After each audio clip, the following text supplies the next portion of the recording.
about to see now for the first time are the heart-pounding moments when Shreveport police put their own lives on the line in a desperate attempt to save Ranita. Robinson takes aim. I got gunfire coming. Alright, he's firing at me. First, pinning down Officer Mackey. We're trying to get to you. Yeah, get the strength. Hold what you got. We're coming to you. 130 off. Then redirecting his gun sight. You're not come up this road, you're going to be in the sight. I'm on foot. I'm on foot. You not have other enemies? You nothing else? Alright, 10-4. Targeting police who are running in to back Mackey up. No! 114 in dispatch. We have shots fired out here. Everybody hold their position. Hold your position. In this video, 27-year-old Ranita Williams, a mother of 3, is being forced to apologize on Facebook Live. He's pull up right now. Pull up. Okay. Pull up. No, it was just, I apologize. Yes, I know I was wrong. I ain't have no business going off like that, but What? I am sorry, y'all. Yes. What? No, The man you see behind her holding a gun Yes, is her that's her. ex-boyfriend, 37-year-old Jonathan Robinson. This one. Yes, that's her. Let me see the phone, son. No. This want to be famous. I'm gonna make him famous. No. Want to be famous? I'm gonna make you famous. I do. Yes. Telling you I get on these bitch level. No. Stop, Jonathan! Stop, Jonathan!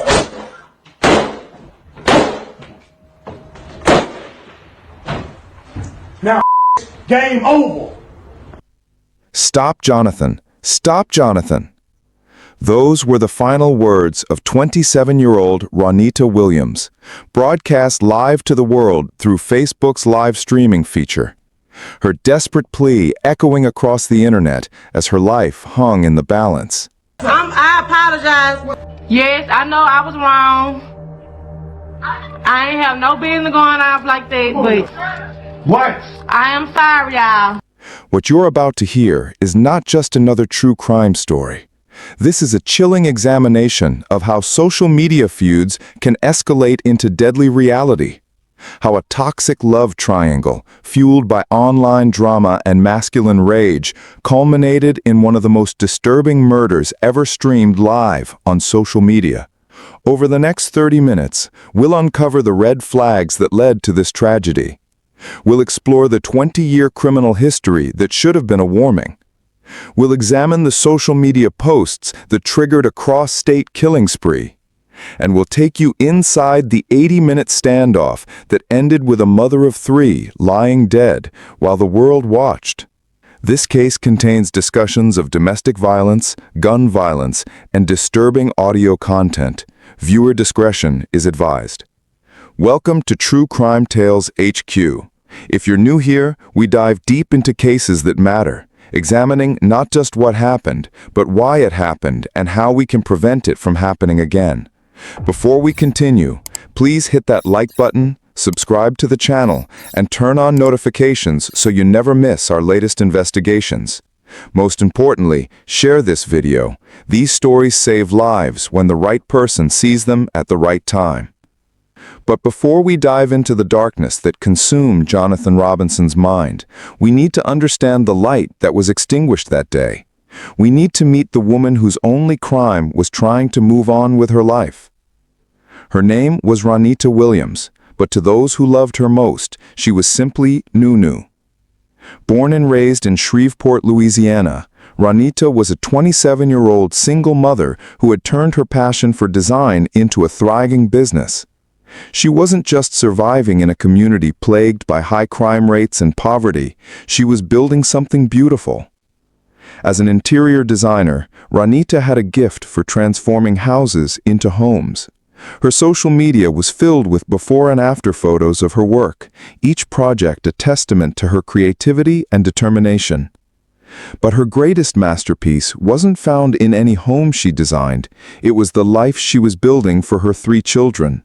13-year-old Jada, 6-year-old King, and 4-year-old Damaya. Being a single mother in Shreveport wasn't easy, but Ranita made it look effortless. She balanced client meetings with school pickups, design consultations with bedtime stories. Her cousin Trina later said they were known as salt and pepper because they were inseparable. But everyone who knew Ranita understood that her children came first, always. Her Facebook page told the story of a woman in love with life. Photos of her kids' accomplishments, snapshots of her latest design projects, inspirational quotes about perseverance and growth. She was building a following online, people drawn to her positive energy and entrepreneurial spirit. Her posts radiated hope and determination, the content of someone who believed in second chances and better tomorrows. But sometimes, the very thing that makes us beautiful to the world makes us a target for those who can't stand to see us shine. And lurking in Ranita's past was a man whose darkness would soon overshadow everything she had worked to build. His name was Jonathan Robinson, and meeting him would become the most dangerous mistake of her life. At 37 years old, Robinson carried with him a shadow that stretched back nearly 2 decades. A criminal history so extensive and violent that it read like a roadmap to tragedy. Attempted second-degree murder, armed robbery, aggravated assault, domestic abuse battery. The charges rolled on like a horrific greatest hits album, each conviction more serious than the last. What made Robinson particularly dangerous was his signature move, using women as human shields during confrontations with police. This wasn't just criminal behavior, it was psychological warfare, showing a man who viewed women as disposable objects to protect himself. In one documented incident, years before he met Ranita, Robinson held his then-girlfriend at gunpoint during a domestic dispute. When police arrived, he positioned her between himself and the officers, using her body as a barrier while he threatened law enforcement. Even after being tasered and subdued, Robinson showed no remorse, no recognition of the terror he had inflicted. The pattern was unmistakable. Robinson didn't just hurt women, he systematically terrorized them, using their fear as a weapon and their bodies as shields. Every relationship became a hostage situation. Every argument became a potential crime scene. Yet somehow, this man with a documented history of violence against women would find his way into Ranita Williams' life. And she, believing in redemption and second chances, or probably might not know about his criminal records, would welcome him with open arms, not knowing she was inviting a predator into her home. But Robinson wouldn't be the only complication in Ranita's life. There was another woman, another relationship, another dangerous dynamic that would turn love into a deadly competition. Her name was Sharika Taylor, and in the twisted world of Jonathan Robinson, she held the title of main chick, while Ranita was relegated to being the side chick. This wasn't a love triangle born of passion or romance. It was a carefully orchestrated manipulation. Robinson had been involved with Sharika long before Ranita entered the picture, but instead of ending one relationship to pursue another, he chose to maintain both. And somehow, incredibly, both women initially accepted this arrangement. For Ranita, who had already faced the challenges of single motherhood and was building her business from the ground up, Robinson represented stability. He stepped into her children's lives as a father figure, attending school meetings, playing the protector role that her previous relationships had failed to provide. To the outside world, he seemed like exactly what a single mother needed. But behind the scenes, the dynamic was toxic and degrading. Robinson fed off the competition between the two women, using their rivalry to maintain control over both relationships.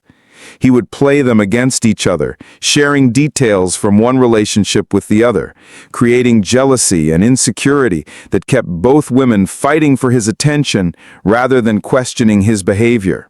Sharika, holding the coveted position of main chick, felt entitled to Robinson's primary loyalty. When she discovered the depth of his relationship with Ranita, her anger wasn't directed at Robinson for his deception. It was focused entirely on Ranita for what she saw as an intrusion into her relationship. The tension between the women began to simmer, but it would remain largely private until social media gave them a public battlefield. Facebook would become the arena where their rivalry played out, each post and comment adding fuel to a fire that was already dangerously out of control. By 2017, Ranita had finally begun to see the situation for what it truly was, a degrading arrangement that diminished her worth and complicated her life. She made the decision that should have saved her. She walked away. But walking away from Jonathan Robinson would prove to be far more dangerous than staying. By the end of 2017, Ranita had reached her breaking point. She was tired of being the side chick, tired of the drama, tired of sharing a man who clearly had no intention of choosing just one woman. So she did what any self-respecting woman would do. She took to Facebook and declared her independence. "I'm done with Jonathan. I'm moving on with my life." It should have been the end of the story. A woman recognizing her worth and choosing to walk away from a toxic situation. But Robinson wasn't ready to let go, and neither was Sharika Taylor. What followed was a digital war that would escalate far beyond angry comments and passive-aggressive posts. Robinson began his campaign to win Ranita back, reaching out constantly, pleading for another chance. But Ranita had found her strength. She was focused on her children, her business, and herself. She had even begun seeing someone new, a man who treated her with the respect she deserved. This development sent shockwaves through the twisted dynamic. From Sharika's perspective, Ranita wasn't just the former side chick. She was now the woman trying to steal her man back. The jealousy that had simmered privately now exploded into public view on social media. Sharika began posting pointed messages aimed directly at Ranita. "Stop trying to ruin someone else's happiness by dealing with a taken man because you might just end up being miserable." But Ranita was no longer the woman who would quietly accept disrespect. She fired back with equal intensity. "Don't play with me. Promise you ain't gonna like the way I play back." These weren't just words on a screen. They were declarations of war. And in early 2018, that war would escalate when Ranita decided to go live on Facebook to set the record straight once and for all. The live stream was meant to be Ranita's moment of truth, her chance to tell her side of the story and shut down Sharika's accusations. Instead, it would become the match that lit the fuse of Robinson's murderous rage. What Ranita didn't know was that hundreds of miles away in Houston, Texas, Jonathan Robinson was watching, and he was planning his revenge. In his twisted mind, Ranita's Facebook Live session wasn't just embarrassing. It was a public humiliation that demanded an equally public response. Later, in a chilling confession to police, Robinson would reveal the cold calculation behind what happened next. "I decided to kill her as soon as I woke up that morning," he admitted. "It wasn't a crime of passion or a moment of heated anger. It was premeditated murder, planned with the methodical precision of a man who had finally snapped." The morning of April 12, 2018, began like any other for Robinson, but his mind was already made up. He had spent the night stewing over Ranita's Facebook live stream, replaying her words, feeling his masculine pride wounded by her public dismissal. In his warped perspective, she had disrespected not just him, but Sharika as well, and that transgression demanded the ultimate punishment. Robinson's first stop was his aunt's house. He needed a weapon, and he knew exactly where to find one. Without explanation or hesitation, he retrieved a semi-automatic rifle, the instrument that would transform his murderous thoughts into deadly reality. Next, he made a stop that would later prove his premeditation beyond any doubt. At a local gun store, Robinson purchased 40 rounds of ammunition, 40 bullets for one woman. The excess itself spoke to the rage burning inside him and his intention to engage in a shootout with anyone who tried to stop him. With his weapon loaded and his mind made up, Robinson began the 400-mile journey from Houston to Shreveport. 400 miles to think about what he was planning. 400 miles to choose a different path. He chose murder. As his car crossed state lines, Ranita Williams was living her normal life, completely unaware that death was driving toward her at 70 miles per hour. She was focused on her children, her work, her future, a future that Robinson had already decided she wouldn't have. By the time Robinson's car pulled into Shreveport that morning, he had crossed more than just state lines. He had crossed the line between sanity and madness, between anger and murder. And his first destination wouldn't be Ranita's home. It would be her mother's house, where Ranita was visiting, completely unaware that her past was about to destroy her future. At 1301 Natalie Street, what should have been a peaceful family morning was about to become a nightmare that would shock the nation. When Robinson arrived at Ranita Williams' home, he didn't knock. He didn't call out. He kicked in the door with the fury of a man possessed, his rifle in hand and murder in his heart. Inside, he found not just Ranita, but her mother, Anita, and her brother, 3 innocent people who would become hostages in his twisted game of revenge. "I want an apology," Robinson demanded, his voice cold and calculating, "for those posts, for embarrassing me and Sharika." But Ranita, even facing down the barrel of a gun, refused to give him the satisfaction. She had spent months building the courage to leave this toxic situation, and she wasn't about to surrender her dignity now. Her refusal only fueled Robinson's rage. What happened next would prove that Robinson had planned more than just murder. He had planned a show. Walking out of the house, he returned moments later with additional ammunition and a chilling announcement. He was going to make Ranita famous, whether she wanted it or not. The house became a prison. Robinson held all 3 family members at gunpoint, pacing like a caged animal, his finger on the trigger of a weapon that could end multiple lives in seconds. The atmosphere was electric with terror, everyone knowing that one wrong word, one sudden movement could trigger a massacre. During those terrifying moments, Anita Williams spotted her chance. Years of motherly instinct kicked in as she realized she might be the only one who could save her daughter. In a desperate bid for freedom, she made a break for the door, but Robinson was faster. The crack of gunfire shattered the morning silence as he opened fire, the bullet barely missing its target. Anita's brother managed to escape in the chaos, but Ranita remained trapped, now alone with the man who had already proven he was willing to kill. The failed escape attempt had only enraged Robinson further, and he turned his full attention to the woman he blamed for his humiliation. "You're going to apologize," he told her, his voice deadly calm, "and the whole world is going to watch." Robinson forced Ranita to use her brother's Facebook account.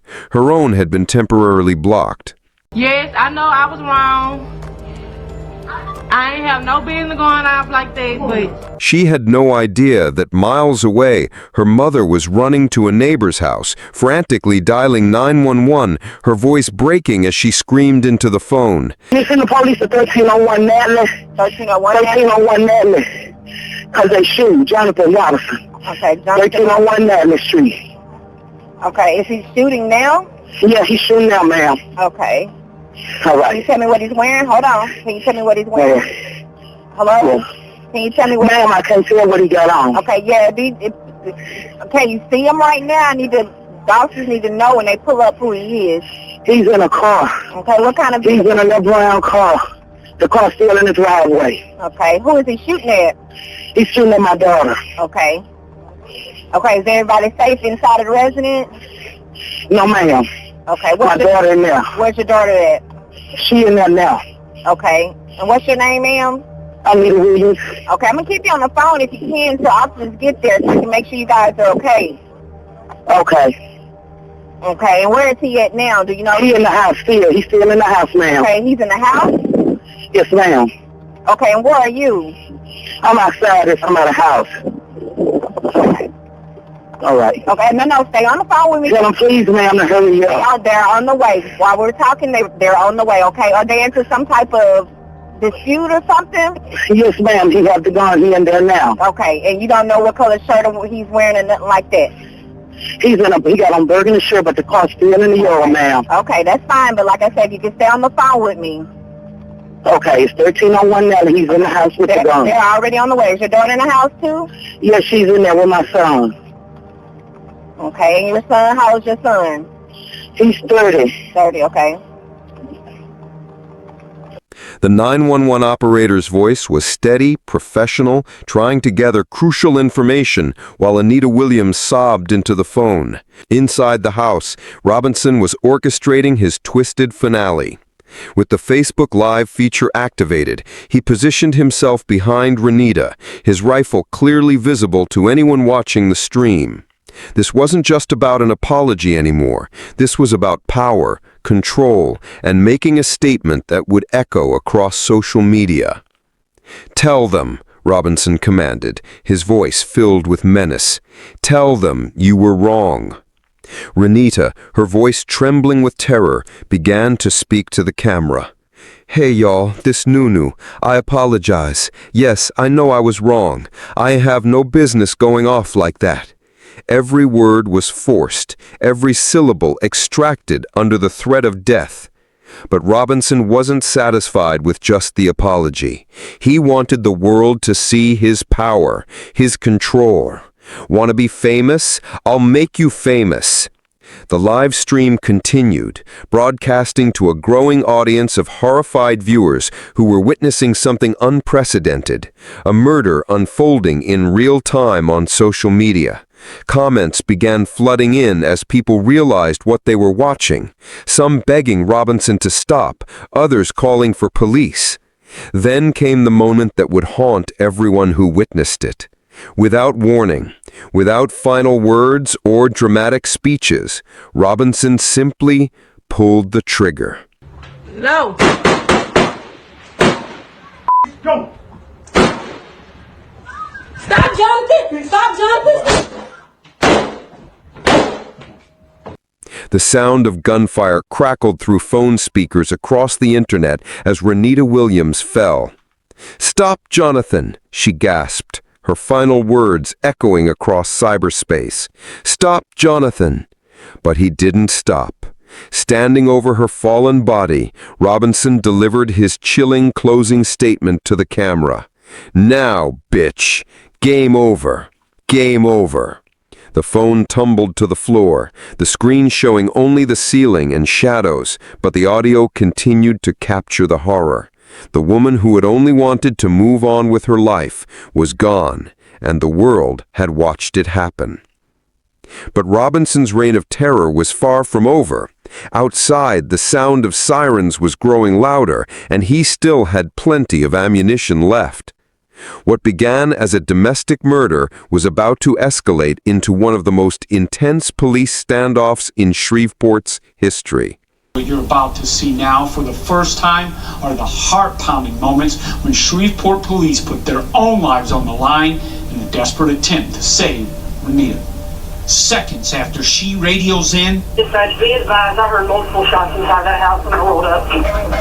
with other units racing to respond, Dispatch 170, 1301 Natalie. Out of the way. Shots fired.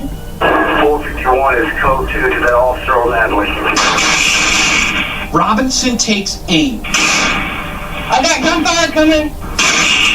Why is he firing at me? First, pinning down Officer Mackey. We're trying to get to you. I'll give it straight. Hold what you got. We're coming to you. 170 off. Then redirecting his gun sight. You not come up this road, you will be in the sight. I'm on foot. I'm on one foot. You not have ugly in the room? All right, 10-4. Targeting police who are running in to back Mackey up. 114 to dispatch. We have shots fired out here. Everybody hold their position. Hold your position. These are the first shots fired Dispatch up here around to the scene with the drone coming. in a sometimes confusing Dispatch, what's the street to the south of us? Maybe State Street. Simple, we need you to direct units to the south of us, please. chaotic. Can anybody give us where the shots are coming from? They're coming from inside that residence, 1301 Natalie. 80-minute standoff I need someone to key up and tell me that they are getting on magazine with the binoculars or something that can see down from the north, looking south at this house. We're working on getting SRT to you guys. Bear with us for a minute. We're aging out there. What followed was a tense 80-minute standoff that would test every protocol in the Shreveport police playbook. Officers established inner and outer perimeters, transforming the quiet residential street into a tactical command center. Neighbors were evacuated, streets were blocked, and the entire community held its breath. This wasn't just a standoff. It was a man's final, furious attempt to take as many people with him as possible. But as the minutes ticked by and his ammunition began to run low, something unexpected happened. The negotiators had brought someone to the scene who might be able to reach the part of Robinson that still remained human. They had brought Sharika Taylor, the woman at the center of this deadly triangle, and she was about to do something that would end the violence once and for all. Whether motivated by love, fear, or desperation, Sharika managed to do what 80 minutes of police negotiation couldn't accomplish. She convinced Jonathan Robinson to put down his weapon. The surrender was anticlimactic after such intense violence. One moment Robinson was firing at everything that moved, the next he was walking out with his hands raised, the rifle abandoned inside the house that had become his temporary fortress. As handcuffs clicked around his wrists, the nightmare that had gripped Shreveport finally came to an end. But for investigators, the real work was just beginning. Inside the house, they found a scene of unimaginable horror. Ranita Williams lay where she had fallen, her life stolen in front of a live streaming camera. The evidence of Robinson's rampage was everywhere. Bullet holes in walls, spent shell casings scattered across the floor, the lingering smell of gunpowder in the air. What they discovered next would chill even seasoned detectives to the bone. This wasn't a crime of passion or a relationship gone wrong. This was premeditated murder, planned with cold calculation and executed with ruthless precision. In the interrogation room, Robinson's confession was as disturbing as it was detailed. Sitting across from detectives, he calmly explained how he had decided to kill Ranita as soon as I woke up that morning. There was no remorse in his voice, no recognition of the magnitude of what he had done, only a matter-of-fact recounting of his methodical planning. I went to my aunt's house to get the gun. Then I bought 40 bullets. 40 bullets for one woman. The excess itself revealing the depth of his rage and his intention to engage police in a deadly shootout. But perhaps most chilling was Robinson's admission about his ultimate goal. I wanted to have a shootout with the police that day because I wanted to die, he confessed. This wasn't just murder. It was an elaborate suicide by cop scheme that would have claimed multiple lives if not for Sharika's intervention.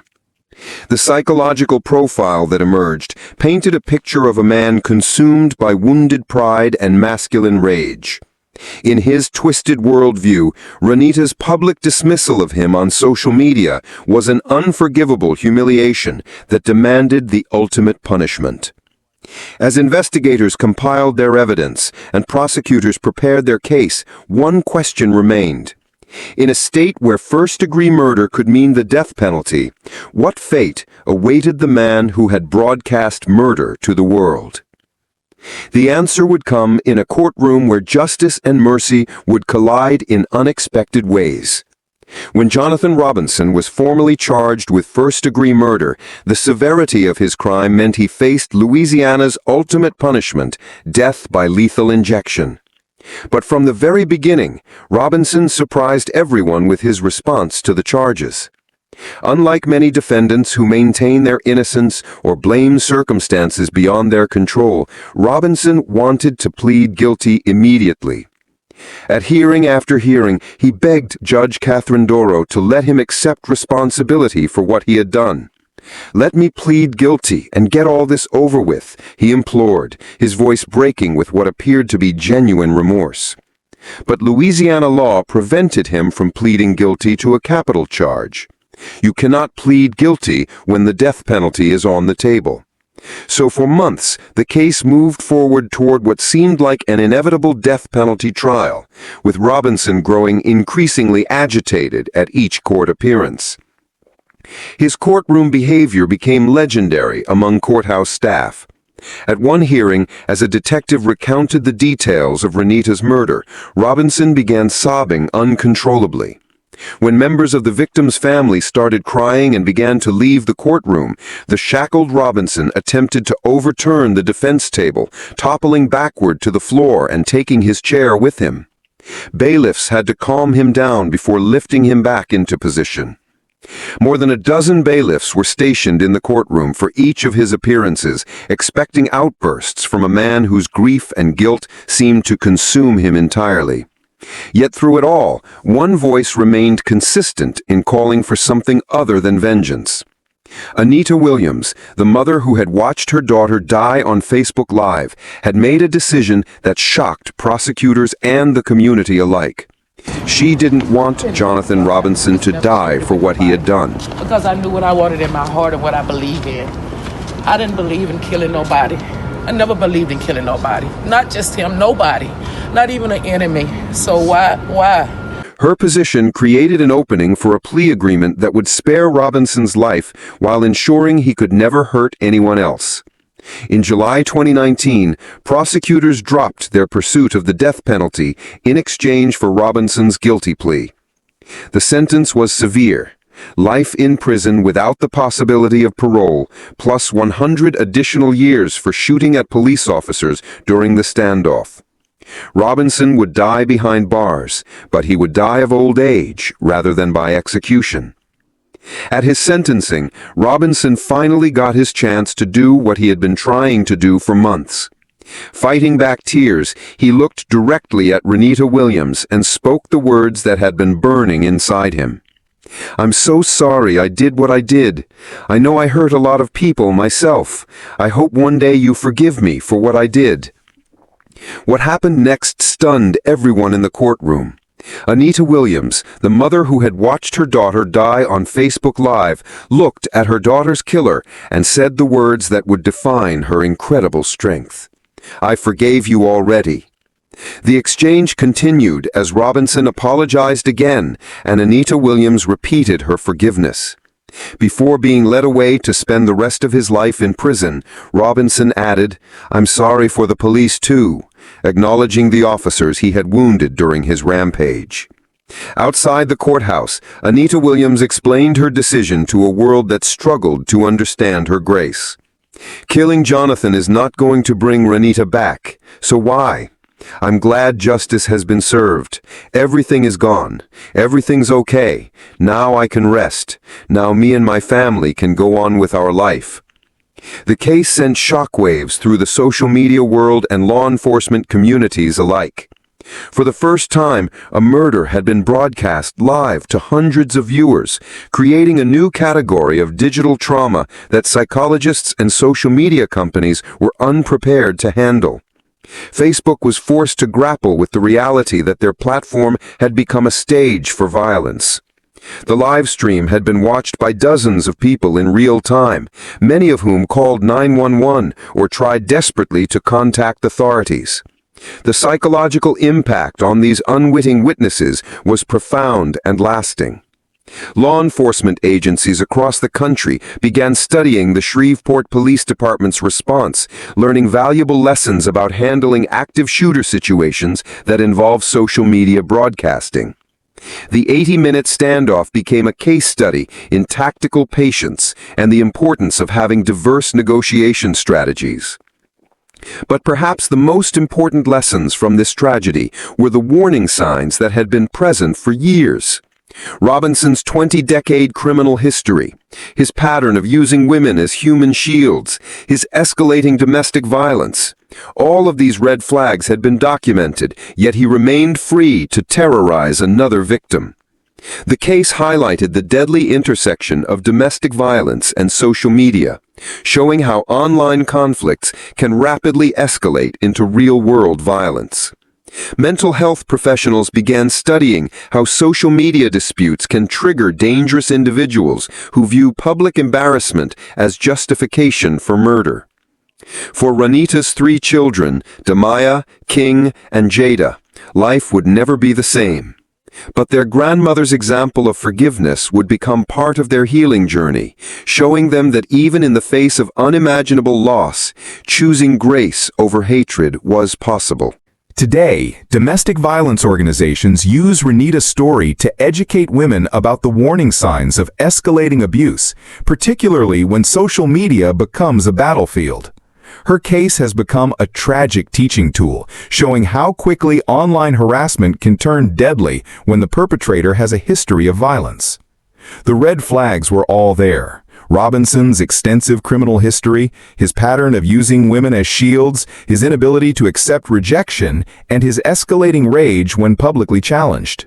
These warning signs don't always lead to murder, but they should never be ignored. If you or someone you know is experiencing domestic violence, remember that leaving can be the most dangerous crime. Have a safety plan, trust your instincts, and know that help is available. The National Domestic Violence Hotline is available 24/7 at 1-800-799-7233, and their website offers resources for creating safety plans and finding local support. For those who witnessed the live stream or similar content online, trauma counseling is available. What happened to Ranita Williams wasn't entertainment. It was a real woman's final moments, and the psychological impact of witnessing such violence is real and valid. Ranita's legacy lives on through her children, who are being raised with the same strength and grace their grandmother Anita showed in that courtroom.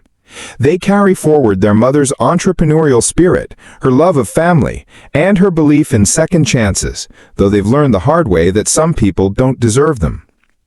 The house on Natalie Street stands as a quiet memorial to what was lost that April morning. But Ranita Williams was more than a victim. She was a mother, a businesswoman, a daughter who brought beauty into the world through her interior design work, and joy through her love for her children. In an age where social media can amplify both our best and worst impulses, Ranita's story serves as a sobering reminder that our digital actions have real-world consequences. The posts we make, the conflicts we engage in, the people we choose to let into our lives, all of these decisions matter more than we might realize. As we close this difficult chapter, we're left with questions that extend far beyond this single tragedy. How do we protect vulnerable people in the digital age? How do we recognize when online conflict is becoming dangerous? How do we honor victims while learning from their stories? The answers aren't simple, but they start with awareness, with taking domestic violence seriously, and with understanding that behind every true crime story is a real person whose life mattered. Ranita Nunu Williams was 27 years old. She was a mother, a daughter, a cousin, and a friend. She deserved to live, to see her children grow up, to build the life she was working so hard to create. She deserved better than becoming a hashtag. She deserved better than dying for the world to see. But perhaps, through her story, other lives can be saved. Perhaps other women will recognize the warning signs, seek help sooner, and escape before it's too late.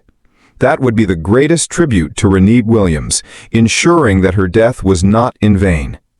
If this case opened your eyes to the warning signs of domestic violence, please share this video with someone who might need to see it. Hit that like button to help us reach more people with these important stories, and subscribe for more deep dives into cases that matter. Your engagement helps us continue bringing awareness to these critical issues. What warning signs have you noticed in your own life or in the lives of people around you? Share your thoughts in the comments below. Your story might help someone else recognize danger before it's too late. Until next time, stay safe, trust your instincts, and remember, you deserve relationships built on respect, not fear.